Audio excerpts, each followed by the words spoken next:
Everyone.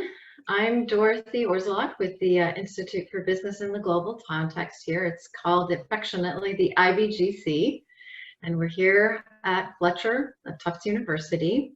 This is the place. This is a place where business meets the world, and you've joined our virtual IBGC speaker series, which brings leaders from across business and the innovation worlds to share their insights and to engage with the Fletcher community here on salient topics of the day. Today, we're delighted to host Professor CB Bhattacharya. He's a thought leader and about his insights on sustainability in this pandemic. And it's based on his latest book, Small Actions, Big Difference. So before I turn it over to Bhaskar Chakravorti, our global business dean here at the Fletcher School, who's going to be moderating, and he's going to be introducing our speaker, let me tell you a little bit about the agenda today. So we'll have Professor Bhattacharya speak for about 25-30 minutes, and then we're going to open it up to Q&A. So we ask that you keep yourself muted throughout the session until our dean is going to call on you during the Q&A. We'll use the electronic raise hand feature, and we may actually even get into raising our hands just like we're in a classroom. You will notice that the chat function is enabled, but we encourage you to stay focused on our guest speaker and use it primarily during the Q&A portion, which I'll be monitoring as well. Please note that this event is being recorded, and it's going to be made available for those who couldn't attend and for any future viewing. So, without further ado, I'm turning it over to our global business team, Bhaskar Chakravorti.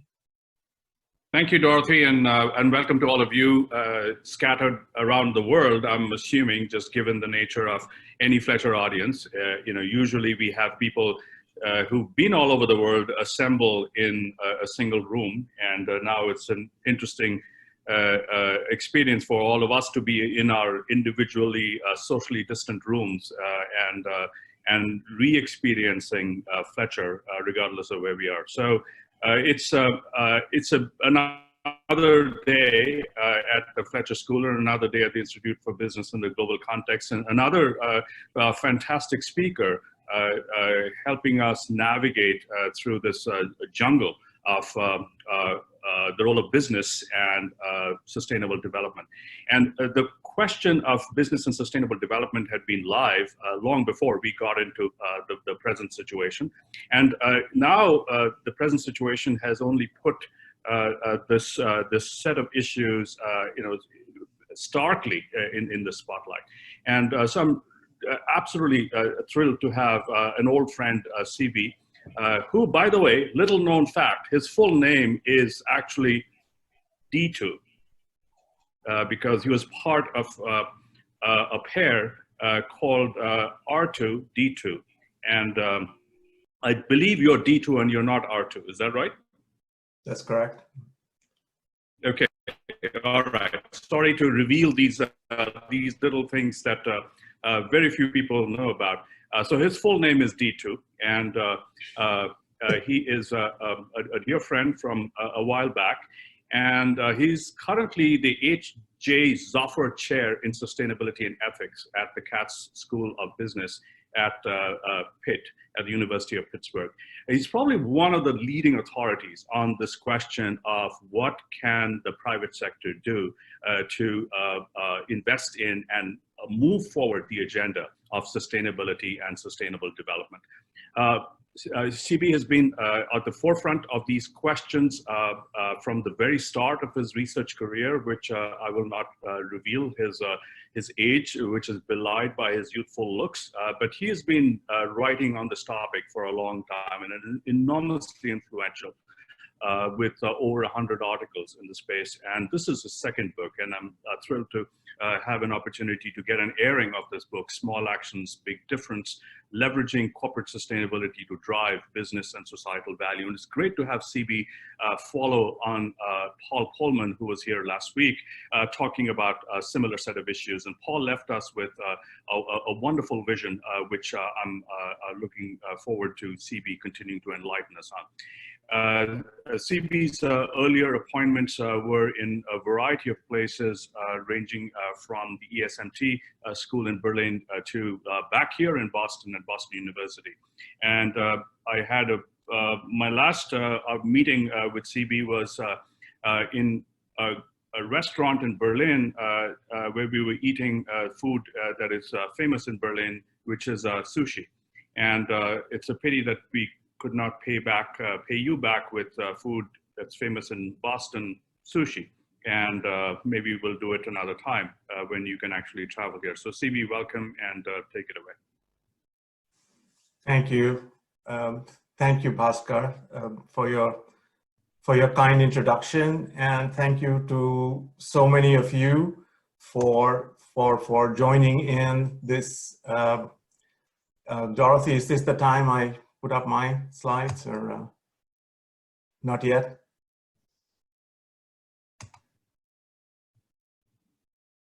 Bhaskar, do you see my slides? I can. Okay.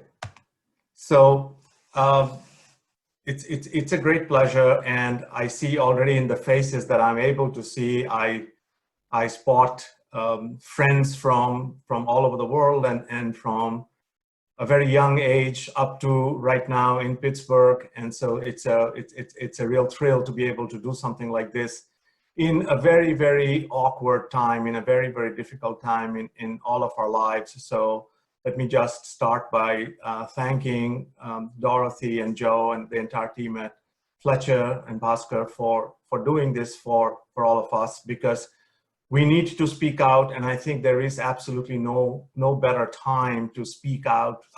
Sorry, this is a wrong presentation, but from here on it'll be just fine. The title slide was different. Yeah, I'm totally bewildered by this technology. So the way I got onto this topic is very interesting. I've been studying corporate responsibility and sustainability for about 25 years now. And over the last several years, as sustainability grew in importance and became more and more important for the planet and its people, I was teaching a lot of executives kind of what it means to integrate environmental and social decisions, kind of social issues and concerns into one's business model. And the answer that I got from marketing managers, from finance managers, from accountants, from everybody except sustainability folks, those who worked in the sustainability department, is that, yeah, well, sustainability is important, but it's someone else's problem. So we have a sustainability department and they can take care of it. I have more important things to do kind of with my time. And I was quite blown away, and I was like, okay, how can, in a world where we are living in, how can this be the case where if I talk to small companies, they say, well, it's the big company's problem. I talk to big companies and they say, well, it's the government's problem. And then you talk to the governments and, well, you know what they say, well, it's the other country's problem. It's not our country's problem. And so how can we really accomplish anything given the kind of challenges that we are facing in today's world? How can we accomplish much and kind of get ahead of these challenges? And look at some of these challenges, like climate change, like plastics in the ocean, water is running out in various cities and communities, inequality, and with it's only the top, the wealthiest who are getting more and more wealthy, and kind of the bottom rungs are getting more and more poor. So something wrong with that picture. 1 in 5 people do not have access to electricity globally. Hard to believe, sitting where we are sitting today. Indoor pollution has now, and you read the recent news that pollution levels and coronavirus deaths are actually kind of correlated as well. So that's a double whammy right there. 65 million girls are across the world are out of school. I mean, not a good situation to be in, given that we are supposed to be kind of one humanity and one collective. And finally, something like this virus just kind of hit us out of the blue, catching us completely unprepared. And if any challenge or a set of challenges need all hands on deck, I would argue that it is this one, with this kind of gamut of issues that we have to deal with in front of us. So this idea that it's someone else's problem, I mean, strikes me as kind of very weird. And it's and even in the COVID case, as when we got started, our own president basically said, well, it's he doesn't take any responsibility. It's something that happened in China. So this sentiment is kind of rampant in our society, and something has to change.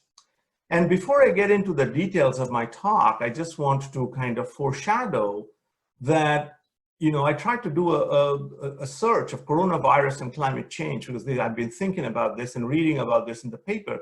It actually shows up like 60 million results come up, and now I don't know. I gave up after I read the millionth entry on the, in Google.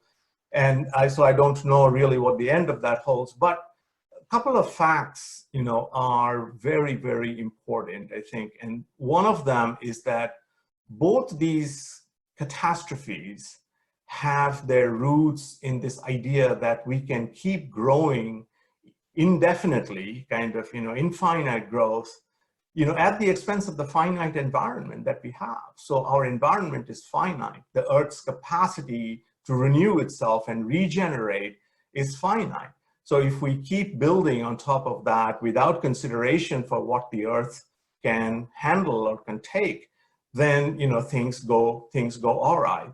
And this is because, again, profit has continued to trump planet and people in our society, and we still don't see kind of what's going on. Capitalism has commodified our life and tried to convert everything into profit.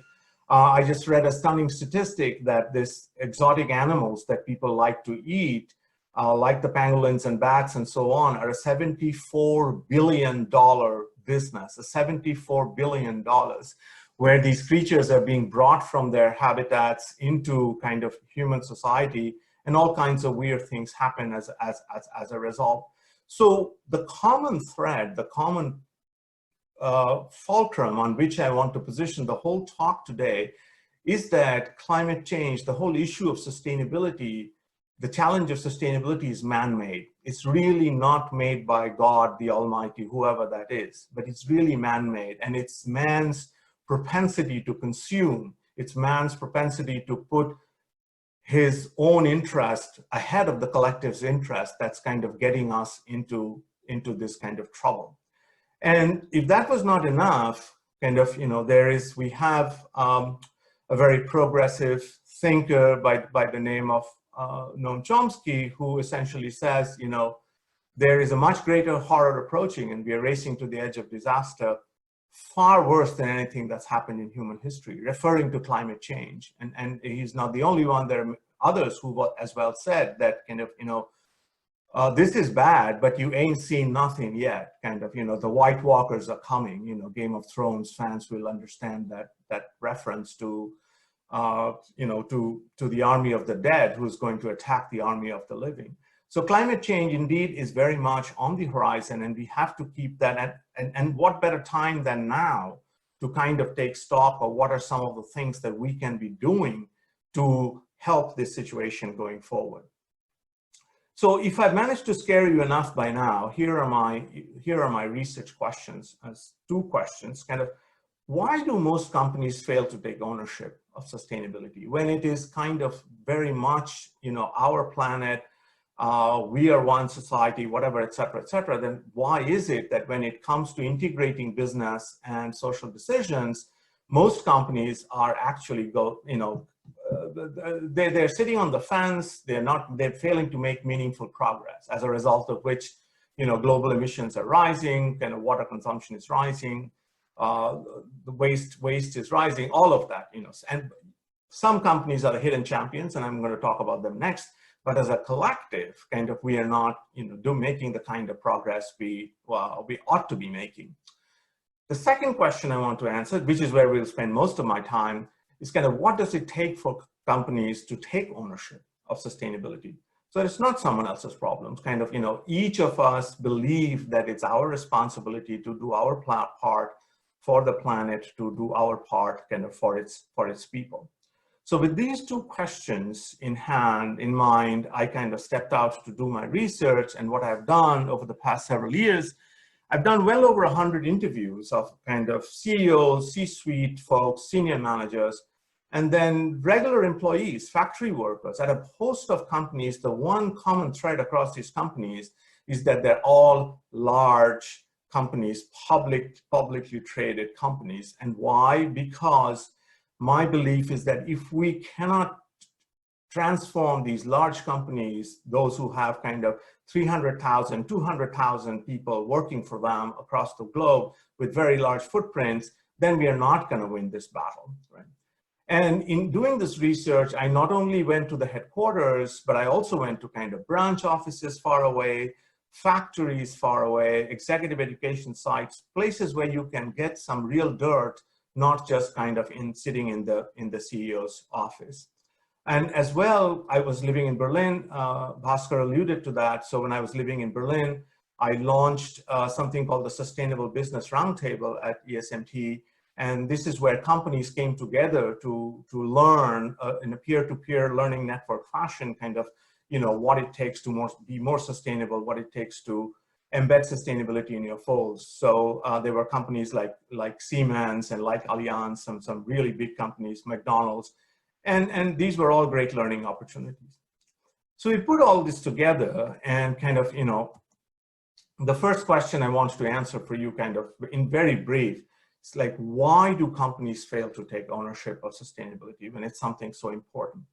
And I want to boil my answer down to kind of two factors. One, I would say, is a lack of willingness, and the other is a lack of ability. Now, the lack of willingness, I mean, that's, in other words, that's basically sheer greed or sheer myopia. It's kind of, it's just about me and no one else. So the average tenure of the CEO is 4 years, 4.5 years. So, okay, I'll pass this on so the person next in line can take care of this. I can't do much about this. Or I don't want to do much about this. Now, those are the people also kind of, who are willing, some of them are willing to take pay cuts at this point in time, given what's happening in front of us, but still stopping short of actually transforming the entire system, which is something that I have been talking about to the press as very important to do right now.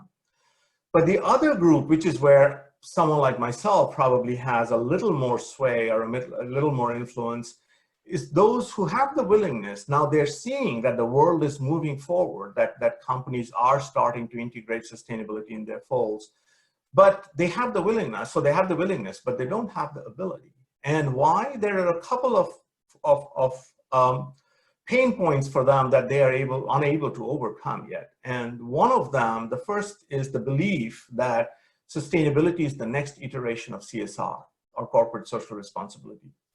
And that's a myth, because sustainability is not the next iteration of, it is not CSR 2.0 or CSR 3.0 or whatever. CSR is what you do because of your sense of social responsibility. You exist in society. Okay, so, Gap and Zara have now stepped up. They're making face masks for the crisis. Yes, that's important. That's a very good thing to do at this point in time. And there's so many people making so many donations, and but that's essentially corporate social responsibility. We have to step up. But sustainability is something that affects a company from procurement to disposal, right? Procurement to disposal. Where do our products come from to where do our products end up going? It's a very, very different kettle of fish than what corporate social responsibility is. And it engages the entire organization, whereas CSR does not need to engage the entire organization. So that's kind of one crucial barrier, I think, to really implement sustainability strategies and engage the entire organization. The other one is to believe that you can fix sustainability via change management. And that is also a bit of a problem because traditional change management really just works on profit maximization, kind of lean, lean inventory levels or digitalization, all of this. These are all geared towards ultimately kind of increasing profits. And sustainability can also increase profits, as I will talk about more later, but to be sustainable or to start that sustainability journey, any company has to buy into the philosophy of business as to why does a business exist? Why do we do what we do? What is the purpose of business? And that question, traditional change management does not answer. And so unless we can, inject that kind of philosophy into Accenture and McKinsey and all the other experts who kind of want to be working in this field, I don't think we are going to make meaningful progress there as well. So these are the two kind of challenges that we have to overcome, and talks like this hopefully, go a long way or go a little way in convincing folks that kind of sustainability is a different kettle of fish and what it takes to be sustainable. And so I start with this concept of kind of how do we build sustainability ownership, because that truly is the answer. And I tell you, I went to all these companies, and the first thing that came to my mind viscerally when I saw companies that were making meaningful progress in contrast to companies that were not making meaningful progress is some of these companies have gotten this ownership thing right. They have successfully endowed a sense of ownership, sustainability ownership to their employees and to their other stakeholders, including suppliers, their communities, and so on. All of this is kind of articulated in the book.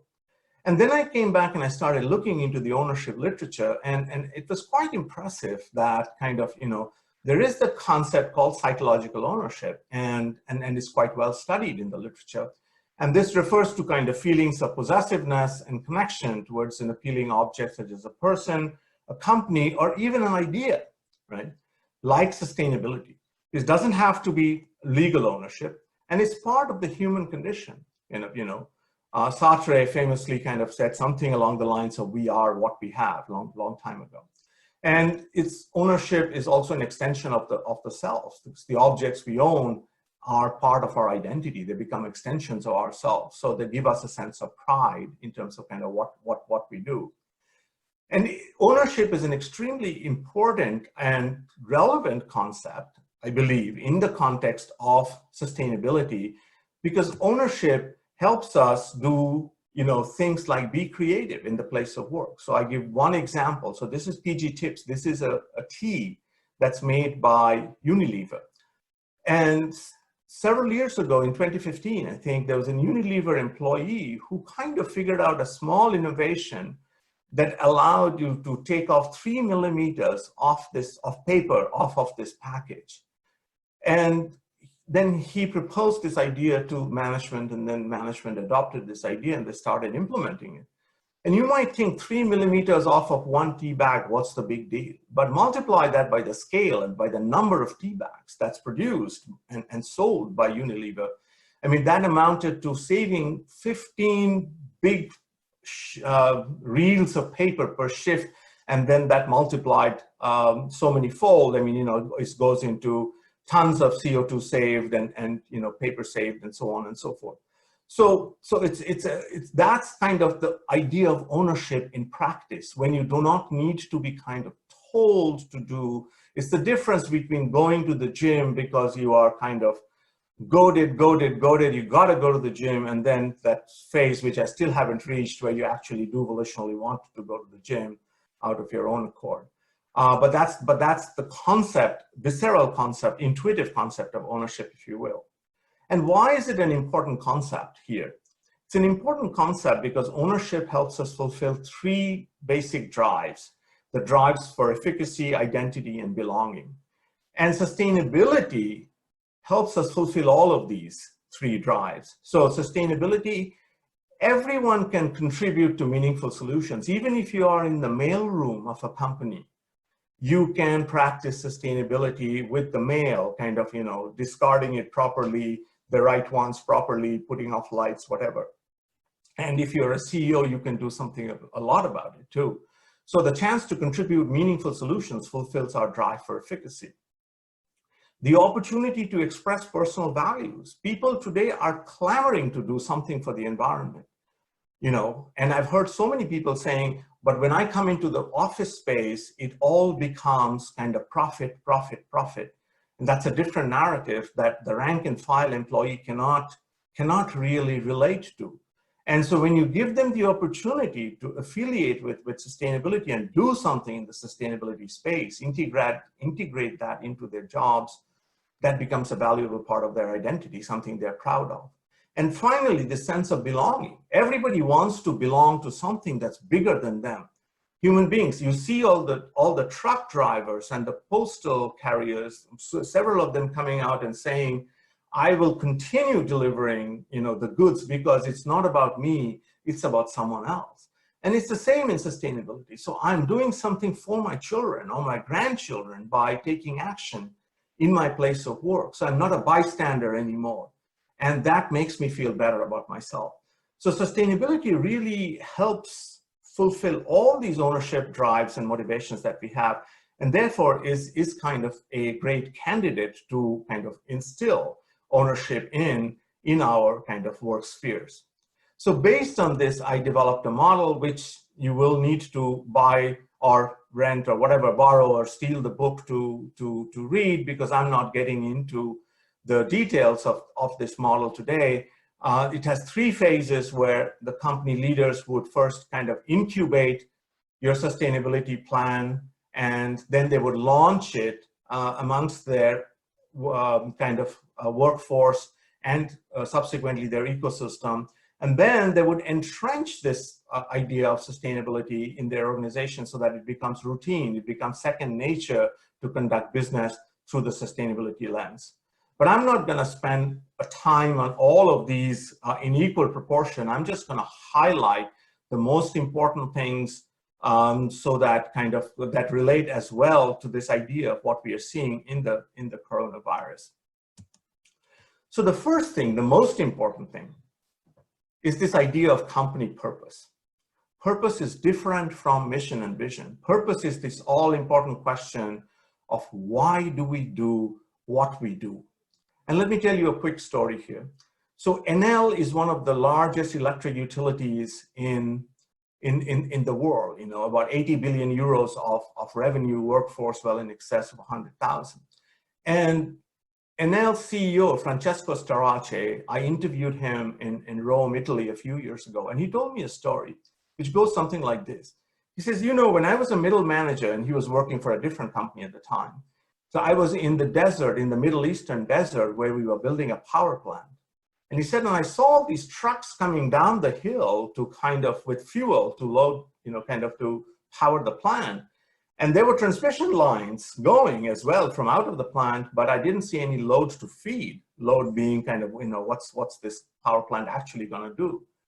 So he says, doing some digging, I found out that this was some kind of piece of, dubious piece of social engineering, because the idea was that they would build these kind of air-conditioned tents in the middle of the desert so that the nomads who move around in the area would kind of come into these air-conditioned tents and they would sit down and then they would watch TV. And he said, none of this made sense to me, because what we were doing is we were foisting new habits on a part of the population who were not really asking for this. And he said, that's not the purpose of electricity. The purpose of electricity is actually to help people do what they want to do, keep cool, keep warm, but not to foist new habits on people and force electricity sales on them. So he said, so that was the day I understood kind of what the role of an electricity company ought to be. And this is what he has been trying to instill in Enel.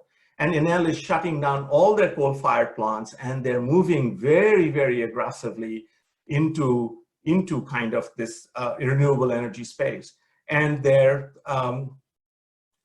purpose statement is basically kind of, you know, open power. And the idea of open power is kind of bringing electricity to those people in parts of the world where they don't have it, So opening up power, rather.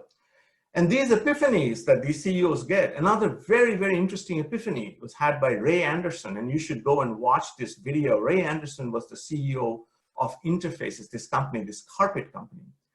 And he had this epiphany when he was kind of asked by someone, what do you do for the environment?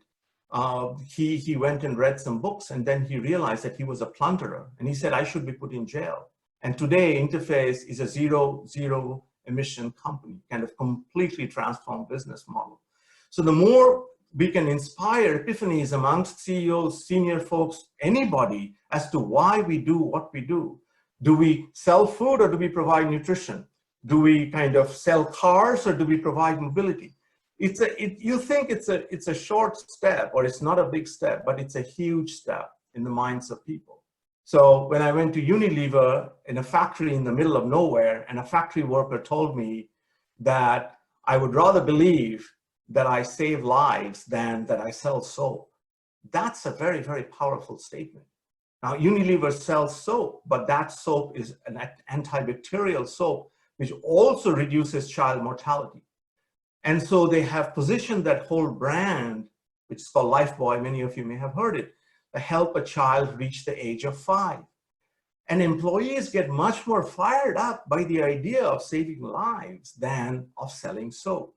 That's not that hard to believe. So similarly, the same logic could work with nutrition, with mobility, and everything else, that the connectivity, what we are doing right now, than just thinking about the money that we make. Because the money we make is a consequence of that value creation. So profit is a consequence of value creation, and everybody must understand that. And that is very, very important in times of the crisis that we are facing right now, because many companies have actually lost their sense of purpose as well. And they kept their doors open long after their employees were actually, afraid of getting the virus and so on. And these are not essential businesses and so on and so forth. So much work needs to be done. Every company must define their purpose. The second thing is you must have a set of concrete goals to attack in sustainability. Everybody does not have to worry about climate change. A financial services company may worry more about financial inclusion or cybersecurity or something than about kind of climate change. So what is material for your business? And there are ways to define and implement materiality, and that's all kind of laid out in the book. The one point to make is you need to look at across the entire value chain. So Coca-Cola European Partners is the largest bottler for Coca-Cola in the world. And they did an exercise for Coca-Cola to find out what is the biggest resource. And the answer was water. And you're probably going, duh, I mean, that, it doesn't take much to figure that out.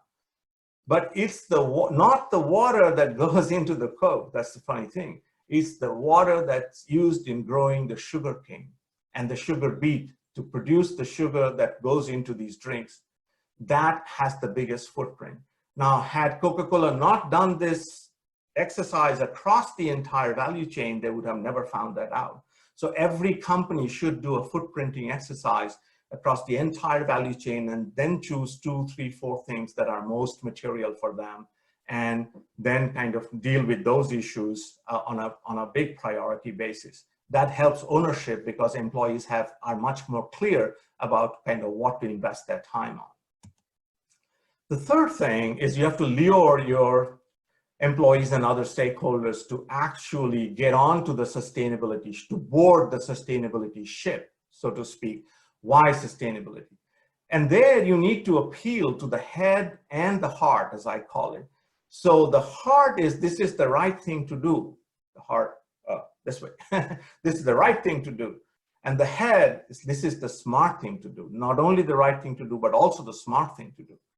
And companies do this, kind of use both of these appeals a lot. I mean, so hard-nosed line managers really understand dollar signs. They want to see dollar signs behind every business decision to make. And there you have to tell them, look, reducing emissions reduces your costs. Or if we invest in new servers, as I found out in IBM, that actually reduces our costs because we do not end up kind of cooling and heating rooms. That's what IBM was doing. They were, there were rooms in which both heat and air conditioning was going on at the same time. Said, well, if we upgrade our servers, we can stop all this stuff. And then line managers start listening. Whereas rank and file employees might you might use normative arguments like, hey, what are your children gonna do 50 years down the road, if climate change continues like this? So a mix of head and heart. And I heard this firsthand from the Apple environmental director, Lisa Jackson. And then she told me our favorite part is to go into businesses and tell them, look, not only is this gonna save you money, but it's also gonna save this precious metal from getting exhausted. And she said, that's an appeal that works really well. Use sustainability ambassadors. If you have 200,000 employees, the CEO and the C-suite cannot get the word out by themselves. So you've got to find those who believe in sustainability. And every company has a cadre of folks that actually do believe and they want to help out. Marks and Spencer has sustainability ambassadors in every store. And that's a volunteering position. And people fight over who's the one who's going to volunteer. So there is enthusiasm, there is interest. So find out who those folks are and get them to work. And to tell all your employees that they should come aboard this good ship sustainability. But creating motivation is not enough. You've got to create ability, right? I mean, sustainability is not just putting off lights and printing double-sided. It's doing things like eco-efficiency analysis, that footprinting that I talked about. These are kind of steeped in science. And so you've got to train your workforce. You've got to install management systems. And what that does is it lowers the cost of acting sustainably, and it makes it easy. So you can push a button and the whole sustainable thing just happens in a factory. I mean, you don't have to recreate the wheel each time. And you have to increase benefits, incentivize people, tie their bonuses to sustainability performance, promote them faster, so as to give sustainability legitimacy in the organization. That helps in creating this sense of ownership. Make it everybody's job. So, at Unilever, the chief marketing officer told me, if you have one exception, then everyone thinks they're the exception. So no exceptions. Everybody has to do their part for the planet and its people. Then, how do you entrench? This is a step in entrench. How do you routinize? Keep giving feedback, demystify. Right now in many companies, employees don't know if they're making a difference to the sustainability journey. That's not good. Paul Pullman told me, measure is treasure. So keep measuring like the direct KPIs, like your carbon, your water, your waste, but also indirect KPIs like employee engagement, like employee satisfaction. All these things are extremely, extremely important. And keep cascading these measures, the progress that you're making, to your employees and other stakeholders. And that makes them take greater ownership of the problem. Keep your culture fresh, keep it lively. So communicate. You will see like browser pop-ups, tickers in the hallways, wherever you go, signage, constant reminders. Have you done your part for the planet? Have you done your part for society? Co-create, right? So co-create means kind of engage your employees in finding solutions. They love that. They love that kind of stuff. And then celebrate successes as well as failures. So Marks and Spencer's, so their sustainability plan is called Plan A because there is no Plan B. So, and they have red carpet style Oscar parties to celebrate who has gone the farthest in integrating sustainability into their jobs and so on. Enel, the company I showed you before, they even celebrate failure, believing that if people don't fail, then they're not trying hard enough. So you can Google Enel's My Best Failure Award, and you will find details on that. And finally, you have to expand this sense of ownership. And this, again, is extremely important even in times of COVID and so on and so forth. You've got to collaborate and build platforms across individuals, across countries, across companies. And companies, it's most important because, thinking, well, we are competing. How can we talk to competitors? You've got to put sustainability in the pre-competitive space, right? We do not compete on the planet. We do not compete on who is destroying it first. But I talked about these tragedy of the commons problems like deforestation. And palm oil is a great example of that. So palm oil causes deforestation in Indonesia. So a bunch of companies came together, companies like Unilever, PepsiCo, Coca-Cola, Colgate, many of them are competitors. But, they belong to this kind of roundtable for sustainable palm oil. And now increasingly more and more palm oil is coming in a sustainable form. So these are just some of the elements and some of the highlights, some of the things you can do to build ownership. But without purpose, there will be no, the starting point, the fundamental point to remember is to ask that question of why do we do what we do, and end up here is like, hey, it's a great journey. It's wonderful to engage our own stakeholders, our ecosystem, but we also need to build collaboration platforms. No one can go it alone. So armed with this knowledge, essentially, we can talk about this next step, which is kind of, hey, this is not our earth, it is our children's. And for those of you who have children or will have children at some point, though some of you may have grandchildren, it's for them. What's going to happen to the world, in a few years from now? And I got reminded of this when I was actually in the Atacama Desert area in Chile doing some research. And the internet there was very, very spotty. So it used to come in and go out. And I would be listening to some songs on Spotify when the internet came on, when I had some internet. And it was one of these moments, and I was playing a song, and suddenly my kind of, song got overruled or by another song that came on. And it was this, you probably know this song, I love you, you love me, we're a happy family. It's sung by Barney, the child sensation. And I'd heard this song 1,000 times when my son Felix was like 2 or 3 years old. I didn't realize why I was hearing this song now, but then it dawned on me that, my son Felix, at that time was 13, he's 16 now. And he was sending me a message. We shared one Spotify account. So he had kind of he's technologically savvier than me. So he knew how to override my song with his song, but he was sending me a message of love. I'd been away from home for a few weeks. And so kind of, so he knew I would recognize this song and his message and so on and so forth.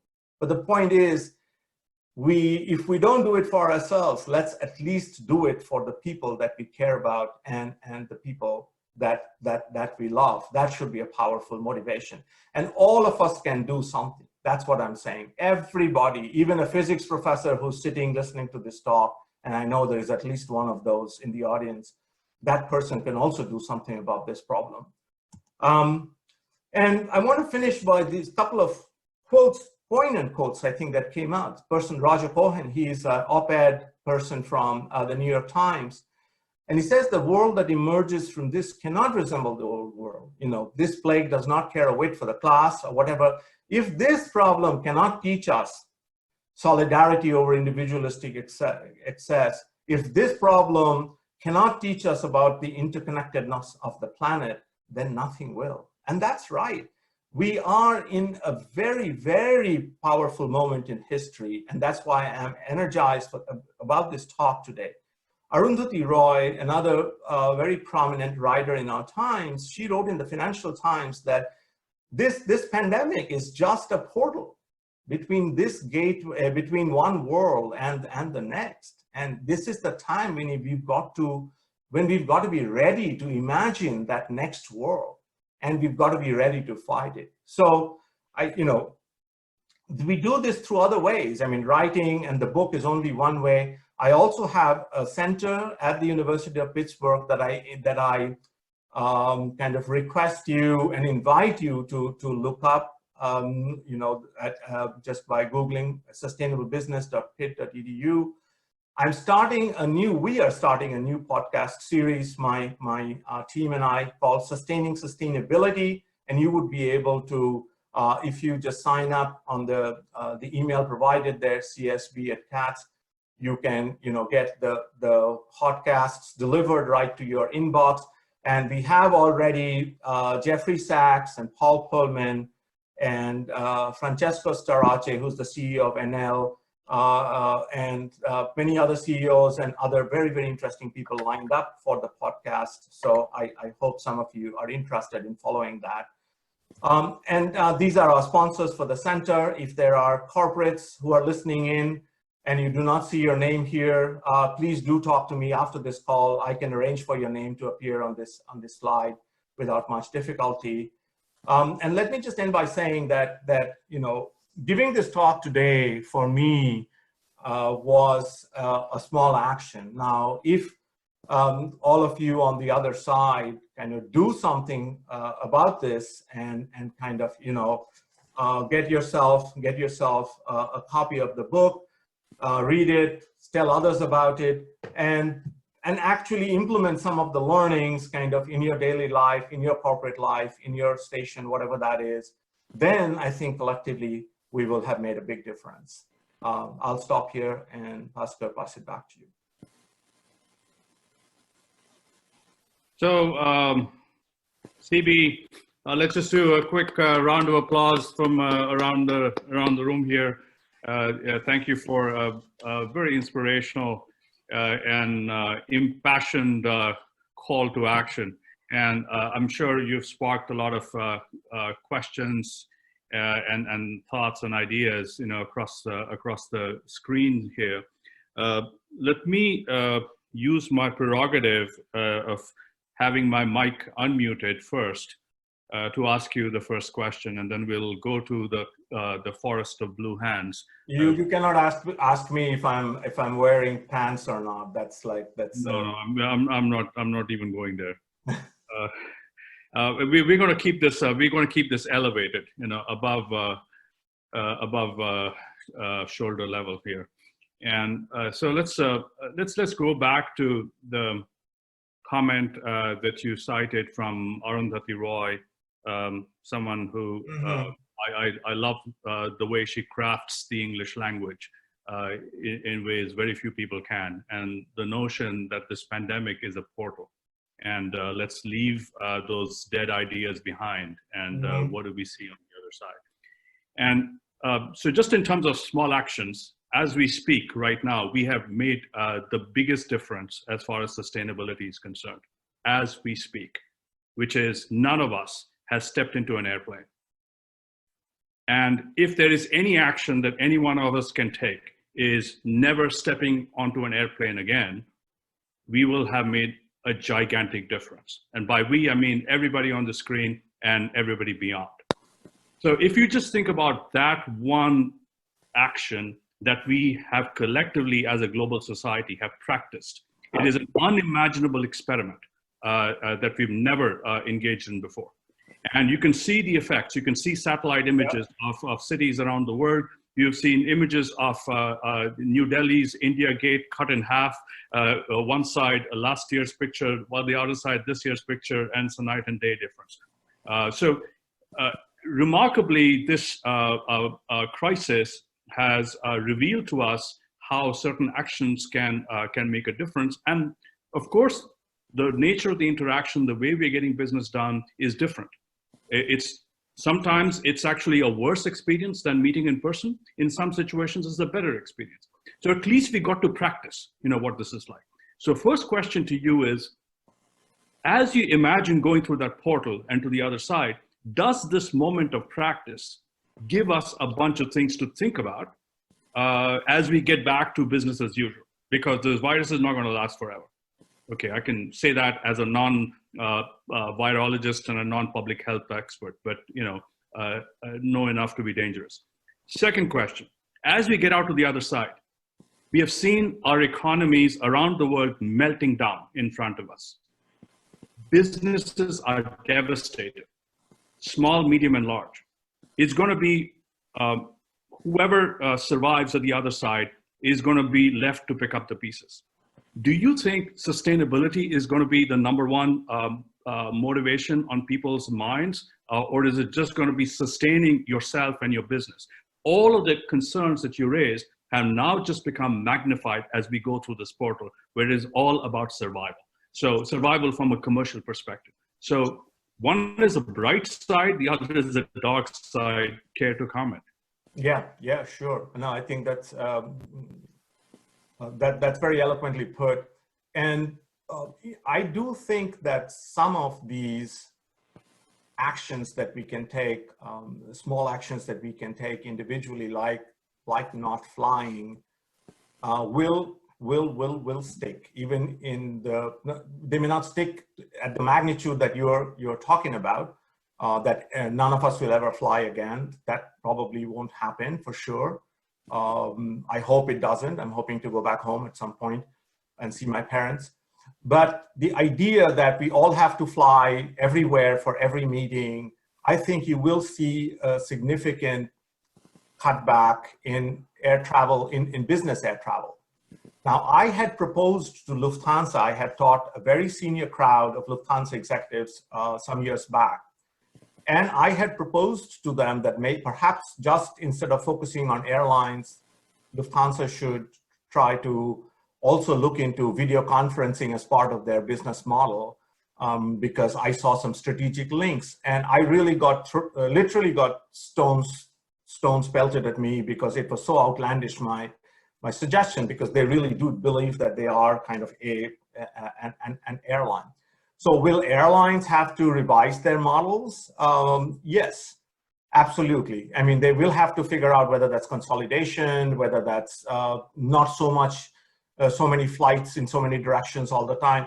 So there will be a shakeout, I think, but there will be some actions that companies will take, individuals will take as a result of the observation right now in terms of the clearing of the skies and their own lives. And I think many of us are realizing that we can get by or have, some of the meaning in our life is, all the meaning in our lives is not restored, not lost because we cannot go shopping or we cannot buy as much. Because the one thing that we have to fix is consumerism. And this consumerism actually happened. It was, again, engineered post-World War II by the United States government, to ramp up the economy. And there's this, retailing analyst, Victor Lebeau, who actually told the President Eisenhower and his colleagues that, we need to make consumption our way of life. So this was completely engineered, this consumption mania that we have today. Per capita consumption has gone up to double in the last 50 years in the United States, has doubled. So that cutback can also be meaningful. And therefore, the money that companies make, although it's absolutely vital, my sense is that several companies make lots and lots more money, which is not distributed, and that wealth kind of is diverted more to the top than to the bottom. So we will need some structural shifts. Whether we will go back to our old way of business, I don't have a crystal ball. All I can say is go back to the comment that Roger Cohen was making, that if this calamity does not teach us about the interconnectedness of the planet, I don't think anything will. So I am bullish that we will see structural changes of the form that, hey, you cannot lay off your people. How are they doing it in Germany, or in the UK? People go on furlough, but their jobs are safe. They're getting paid from the government, but their jobs are safe. They will be re-employed. Whereas here in the United States, 7 million jobs or whatever have been shed already. So structural shifts will have to come into place. And that's hard to be optimistic in the United States in the current scenario. But if those come into place, and we start believing that profit is the consequence of value creation, and if we can make people, satisfied and happy, reduced levels of consumption are also okay. I mean, that's where I would come out. Okay, great. Thank you, CB. And as George W. Bush, a former president during a former crisis, advised us all to go shopping the day after. I'm highly confident that we'll be told to go shopping and do retail therapy when we come out of the tunnel. But I think we can certainly sort of reflect on what we have learned during this moment and see what we can do better on the other side. Why don't we go to the room? Saibal Mitra, go ahead. Okay, I think I'm unmuted. Thank you very much, CB. That was very interesting talk. I am a physicist, so I'm going to ask this question from a different angle. First, a quick clarifying question. When you use the word sustainability, can I replace it with efficiency? Efficiency in the use of resources like water, energy, and so on. I mean, is that essentially what you're talking about? But let me move on. I mean, one of the things that I always bothered me, and I've been in the West for a long time, is what I call bandit capitalism. And what I mean by bandit capitalism is where companies and societies, they privatize the profit and socialize the cost. And you see that across the spectrum. The practice of bandit capitalism is no longer restricted in United States. It's there in India and China, and let me focus on those two countries because you have almost 2.5 billion people, perhaps more, who aspirationally would like to live like Americans with a consumption of energy an order of magnitude higher than where they are. And if India and China Indians and Chinese want to become and live like Americans, I can assure you all the polar bears are going to die. So what can we tell the Indians and the Chinese and that they should not have a higher standard of living? Or is there a responsibility on our part where we address the the waste or however you want to put it to address these issues? Because unless we lead from the front, I think this is not going to work. Any comments? Sure. Thank you, Professor Mitra. Now, sustainability is not the same as efficiency, to go to your first question. So indeed, we want to, sustainability in the broadest sense of the term is our survival, is our well-being, and there are different dimensions to it. So there can be, and there's environmental sustainability, which is unfortunately the sense in which it is used most often. Kind of, we should not be damaging our our natural environment in terms of air, water, waste, etc., etc. But there is a very, very important part, which is the social part. I mean, if you just saw 20% of the world still does not have electricity. Now, that's not a good situation, right? Or education or so on. So if you look at the two dimensions of kind of the quality of life, along one dimension, we need to improve the quality of life for several billion people, particularly more so in the global South. But at the same time, we need to reduce the ecological footprint of several billion people in the global North. So we have kind of a dual challenge going on, and the social issues of poverty, hunger, all of these kind of, lack of sanitation, it's all essentially a part of sustainability as well. And can look at the Sustainable Development Goals, which is an effort by the United Nations to actually frame all the sustainability challenges by and large, kind of, into 17 goals. You could go and take a look at that.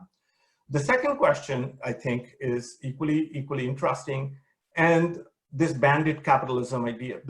Now, to lead from the front to India, so I think there is a false equivalency between kind of having more and living the good life. They're not the same. And taking public transportation and having that being a worse quality of life, that's a false equivalency. I mean, if you go to Berlin or Zurich or any of these, New York, okay, New York, the system is not very good, the public system, but lots of people are relying on it.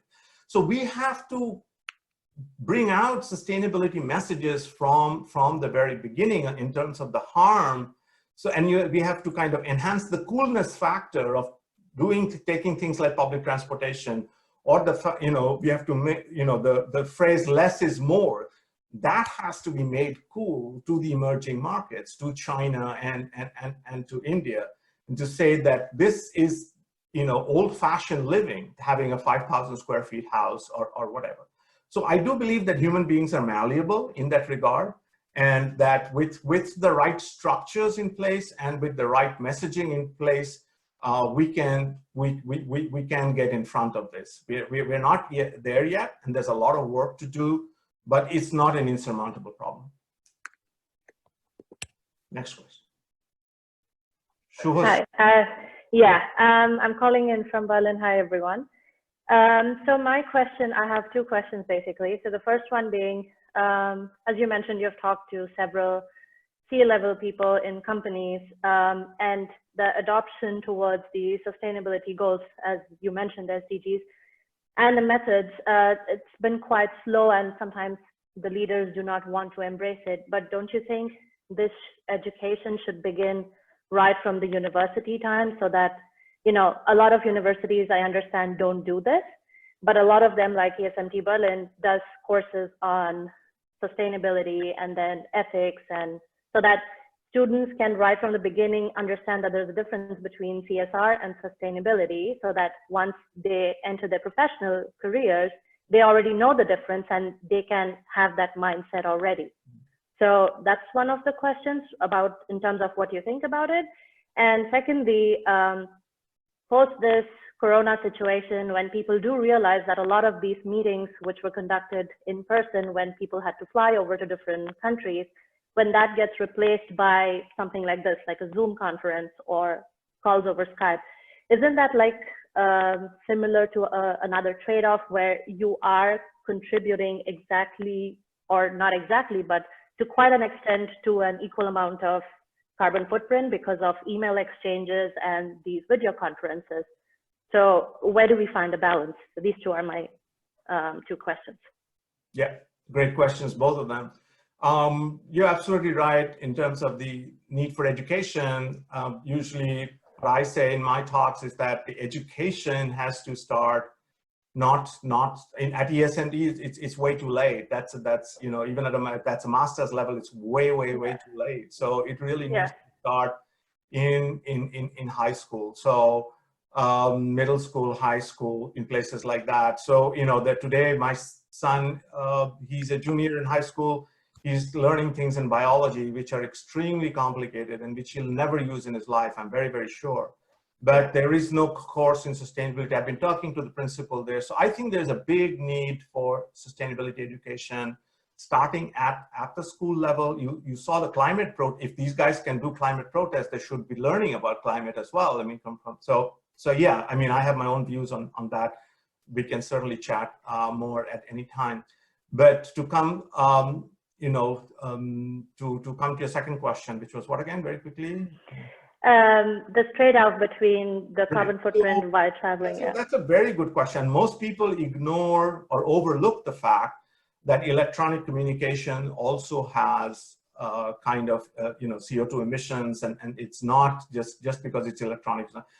But the question is kind of where is that optimal balance, and the way to find that out would simply be kind of what would be the CO2 emission for, you know, you to come from Berlin, for example, you know, to Boston to attend this talk, and vis-a-vis how much is your participation in this, you know, kind of CO2 emission kind of doing, and we can crank that math and find out, you know, kind of that you're absolutely right. There is a balance. It's not kind of that is totally bad and this is, you know, perfectly good. But it would come out probably somewhere kind of, that's why I said flying is not going to go away. We have to find some optimum between, and if nobody has started that business of comparing the old ways of doing things and the new ways of doing things, I see a bright business opportunity for you rather than working at Amazon. What good will that do?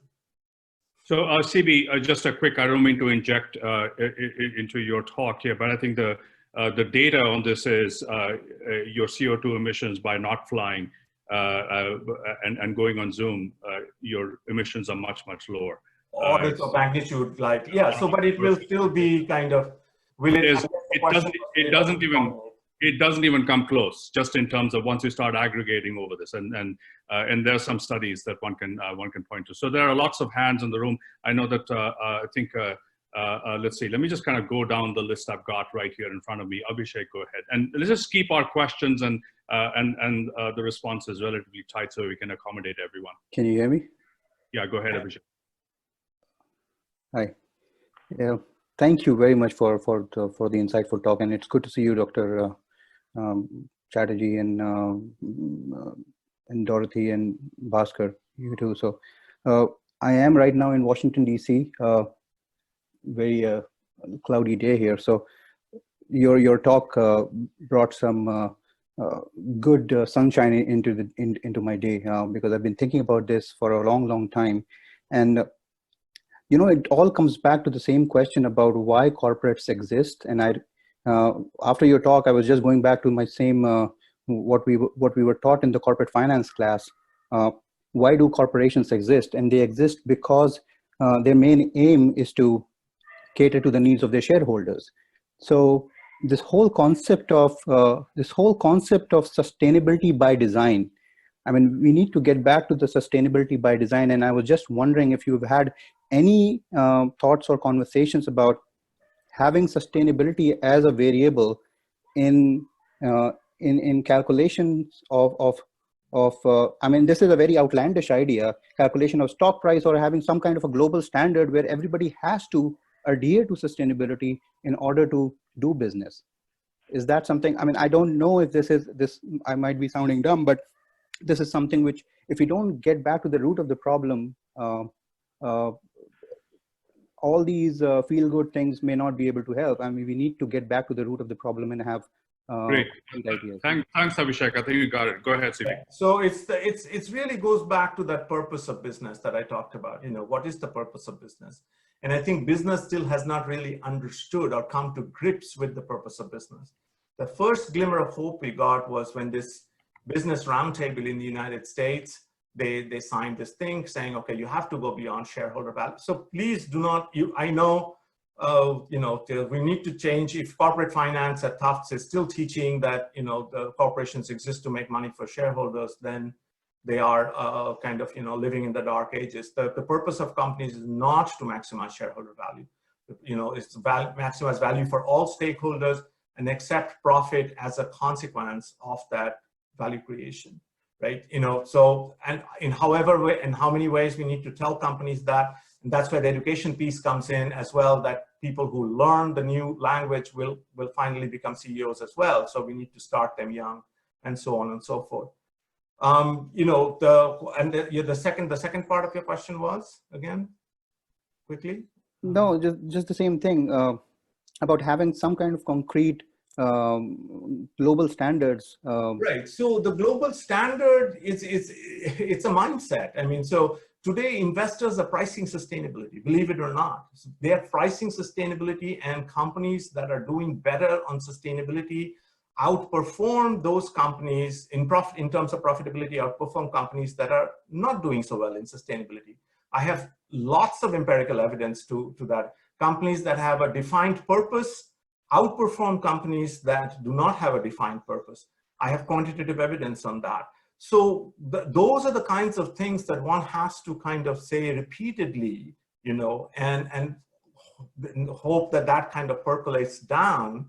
And then if you have regulators, there are some stock exchanges who say in South Africa, if you do not have a sustainability report, you cannot trade your stocks on the stock exchange.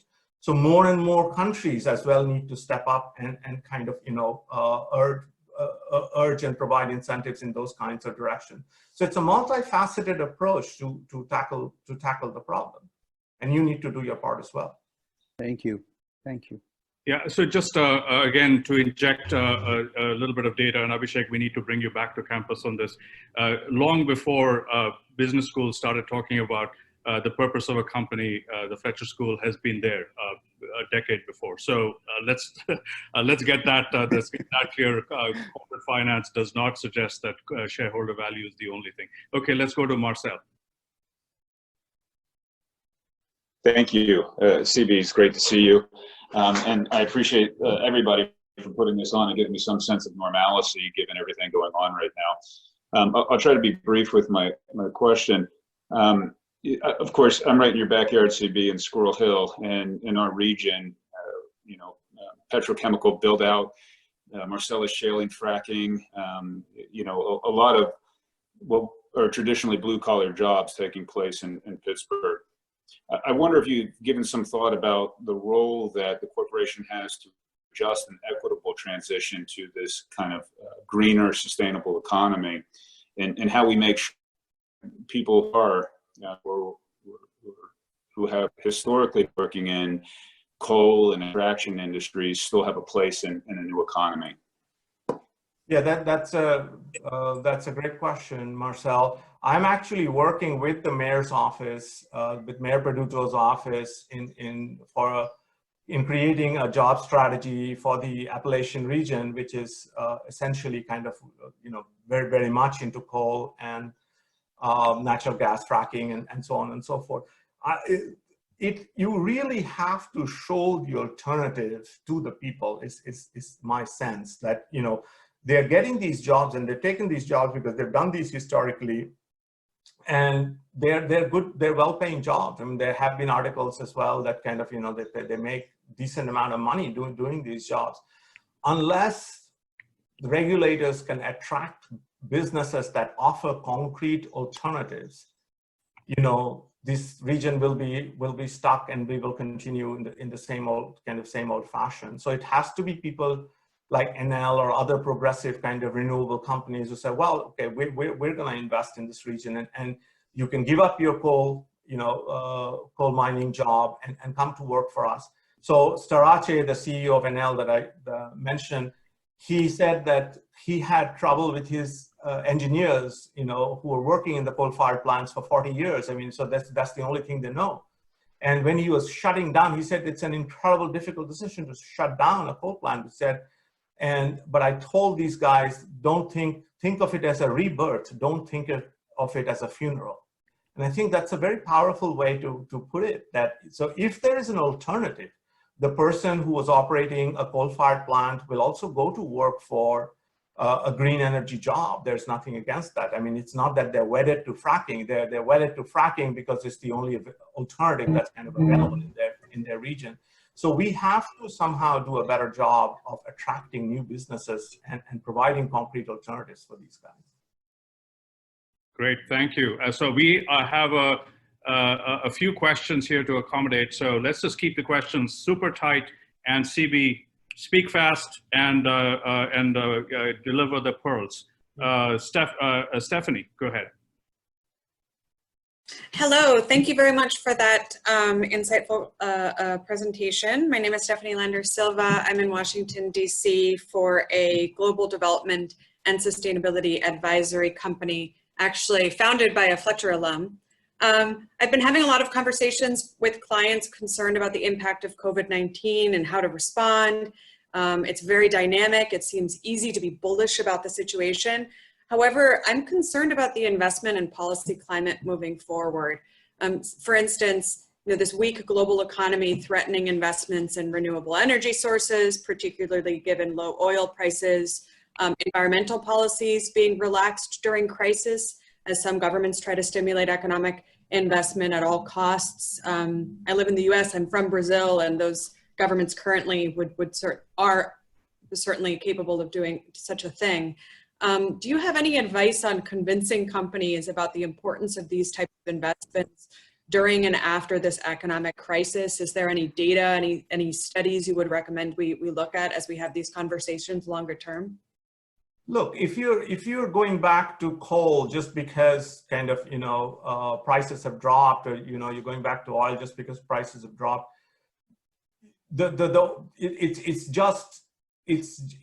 you're just being myopic and doing things for the short term that you again have to kind of undo when the cloud kind of lifts from this. So no forward-looking company is actually going to relax their standards because the government allows them to do so, because the whole EPA regulations kind of overturn and so on and so forth.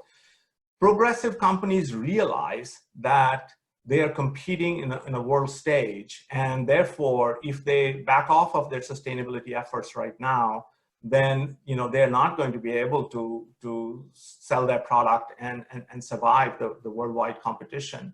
And so it's they don't necessarily listen. So the people who listen are the ones who stand to benefit, and they are kind of, I would say, second tier or third tier. But the data that you want is actually, if you look at the oil and petrochemical industry stocks and how they've done in the recent, past few years, Exxon is not such a hot stock anymore. Exxon used to be one of the hottest stocks. I mean, so if you look at Exxon, Chevron, that's the most compelling proof that you can give someone that, this is going backwards, because look at these companies, they rose for the longest time, but now the world has realized that there is a new reality that we've got to face. So do not kind of, just because we have low prices, this, that, do not go back to the old way of doing things. Okay, thanks, CB. So we have Dipankar, Stephen, and we'll close out with Anne. Dipankar, go ahead. Yeah, this is Dipankar. I am from Bangalore, India. You talked about the changes which are happening, but at this point of time, my sense is most of the changes happening because of fear. But if you look at the fundamental drive of a capitalist society, two stands. One is obviously individual greed. The other is private good over public good. So while there may be changes in behavior today, like air travel you talked about, but as situation becomes normal, I'm sure individual aspirations and many other drivers will bring it back to the situation we had some time back. And this fundamental shift in the society probably may not come from the capitalist outlook which you have today, but it has to be a fundamental reform in the way we do business, and probably society will play a much bigger role than industry itself. How do you think it will pan out going forward? Where from the change will really come? Change does not come from one place. Change comes from many places. So, what is your role, or what is my role in all of this? If we don't change, why should the companies change? So the citizens, first of all, the citizens who watch the blue sky before and after, they are, or the gray skies before and the blue skies now. I mean, they see the difference that stopping factories kind of does to the sky, and stopping airplanes does to the sky. They're the ones who have the biggest power. So the consumers actually have the biggest power. If consumers do not buy, unnecessarily indulge in excessive consumption, and they do not recalibrate their own kind of standard of living and their obsession with their standards of obsession with shopping and luxury and so on, very little is likely to change. So it's not just that the companies will change, the consumers won't change, or the companies and the consumers will change, but the governments won't change. Every stakeholder in the system has an obligation and has motivation, has compulsion to change, because they're seeing firsthand what a virus like this, which is not even as powerful as the ones that are coming down the pike, can actually do to us. So I think that the biggest change has to come, or will come, or I'm hopeful will come from consumers themselves, who will be demanding that companies do better, and who will be demanding that companies do things differently. I hope the administration in the United States is seeing how people are suffering as a result, and therefore this whole debate about healthcare for all and so on will get much bigger prominence. I hope it will get much bigger prominence. So change has to come from every quarter. If the next decade is supposed to be the decade of action for the Sustainable Development Goals, the 2020 to 2030. So that decade of action is action on everybody's part. And friends, I cannot tell you the importance of the next statement that I'm going to make, is that change starts from ourselves. If we do not do one thing after this talk today to reflect that we sat through this talk, then probably, a lot of this is in vain. If we do not push the needle, nobody will do it. Nobody will do it for us. I'm sorry to be so blunt and potentially a pessimist, but response. It's all of us have to take that ownership that I was talking about before. Great. So I don't know if, Deepankar, this is a divine intervention or the small action that you have taken, but right behind you is a little bit of blue sky peering, through your ceiling. So, who knows? Maybe it's a sign. Okay, Stephen, go ahead. Yeah, I don't usually use this mic. Am I easily heard?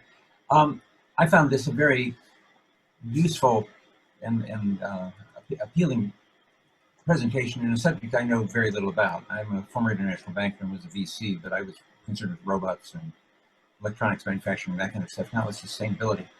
But part of that experience led me to spend about 15 years involved with Japan and 9 years in Japan. And Japan has been very interesting because of their rise from total ruin at the end of World War II. And they built very powerful manufacturing, but they had very modest standards of living, to the extent that I used to go home at night and wrap myself in an electric blanket, wait for the place to warm up because you turn the heat off during the day. I wondered if there's been systematic comparison of economies like the OECD, Japan, Germany, the US, UK, in terms of their sustainability, and whether we can learn, we meaning America, I'm an American, other people can learn too, of course, whether we can learn from the examples of countries like Japan that have had to exist with very limited resources for quite a long time.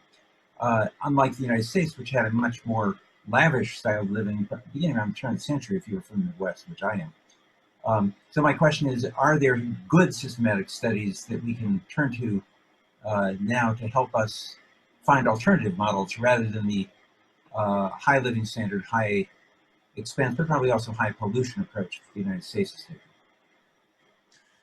Right. So I don't know of published studies. Do you know published studies? Bhaskar, maybe? Because I know you work with the OECD and... Yeah, we can separately share some of the work that we've done in the past and work that's actually we're doing right now in terms of what we are learning, not necessarily in the area of sustainability, but how we're using a socially distant mode of working using technology and what we are learning from the Asian countries. Right. I think the issue was more about kind of the how you rise or how you succeed by coming from a position of frugality rather than coming from a position of excess. But Stephen, the point I was making earlier is that the excess in the United States was completely socially orchestrated. I mean, so it was just, like after World War II, the idea was how do we ramp up the economy, the US economy. And so that's when the Eisenhower's council, they went and they basically figured out a philosophy where we've got the consumption was made a way of life, and they predicated everything that they did on this idea of obsolescence. So that Detroit became a model where you have to change your car every 2 years. I mean, that's on the production model kind of, so it was all, so this was completely thought up and kind of post Milton Friedman, it was just kind of, implemented by folks who stood to make money from it. So I'm not even sure that we need, of course, lessons would be great, and I'm happy to chat with you offline once I'm able to do some research as to whether there are any systematic studies. I don't really know. But at a kind of a high, at a high level, I think what this crisis is actually showing America and Americans is that the most important things in life are not the goods that they consume, not the services that they consume, but their friends, families, and networks, and so on. And all of this is still kind of, going on for most of us. Very unfortunately, people are dying, but for most of us, it's just going on, and our lives is as fulfilling. And so, if we can self-regulate and become, less consumeristic as a society, as a collective, and learn the ideas of kind of, okay, what's the value of taking a reusable bag, to, for shopping, or what's the value of renting clothes, which is coming out as a circular economy kind of thing, rather than this buying 100 pairs of suits and not wearing them, and so on and so forth. All of these can slowly but surely take us back to an economy or to a society where kind of everybody lives a fulfilled life. I mean, I lived for 8 years in Germany, and I did not see this kind of consumerism. There were no shops open on Sunday in Germany. So you either get your stuff ready by Saturday or not, too bad. Everybody needs a break kind of thing. So these are all doable. And a lot of this is kind of in our hands. I think we need more civic action. I think we need more activism, consumer activism, and just to be able to tell companies that we're not going to take things for granted anymore. Okay, that's great. So you heard it here, a marketing professor telling you to not go shopping, but this guy knows what he's talking about. And you get the final question. Hi there. Thank you so much for taking the time to speak with us. This is really interesting to me. I am a first-year student in the International Business Program. I wanted to ask, as a current graduate student who is going to be soon on the job market or looking for internships, and specifically interested in the sustainability and supply chain space. I wondered could you comment more on this idea of resilience in supply chains, and whether this has shifted with the onset of COVID, and also how we're identifying risks in supply chain. For me in particular, I have an interest in food and ag, and we talk about what's responsible sourcing, and I wonder how maybe some of these ways to address sustainability issues are maybe shifting in the short term, and with the onset of COVID. And also I've seen some articles talking about resilience in supply chain in terms of where are we sourcing? Should we be shifting more towards local manufacturing and local sourcing? And obviously this is, not as realistic for some more global corporations. So I wondered if you could comment a little bit more on that. And as someone who's interested in this space, how do you, position yourself as someone that can help address some of these issues in the shorter term? And what are some of the interests for these companies? I realize that's very broad. Great, thanks, Anne. CB, we have to close this out, so apologize for shortening your time for a great question, but give us a pithy response.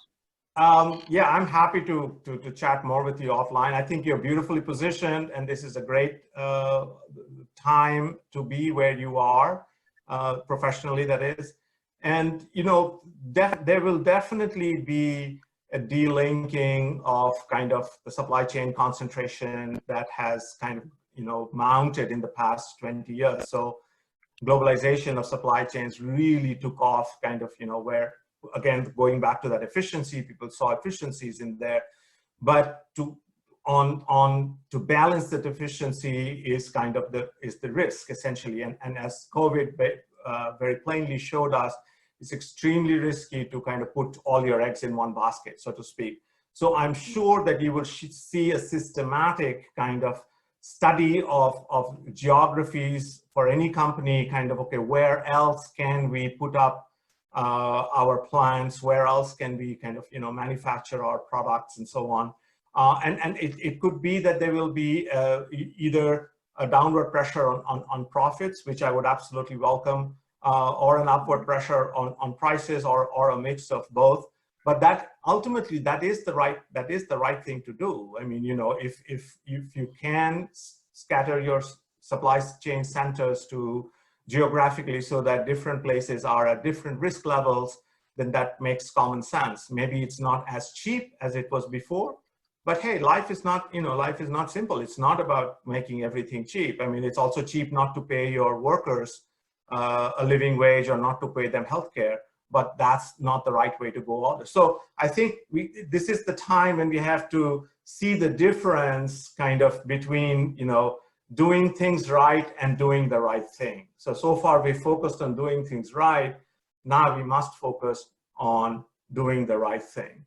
And on that great note, yes, absolutely. On doing the right thing, and the fact that doing the right thing might be doing the first right thing might be to get a copy of the book if you haven't already.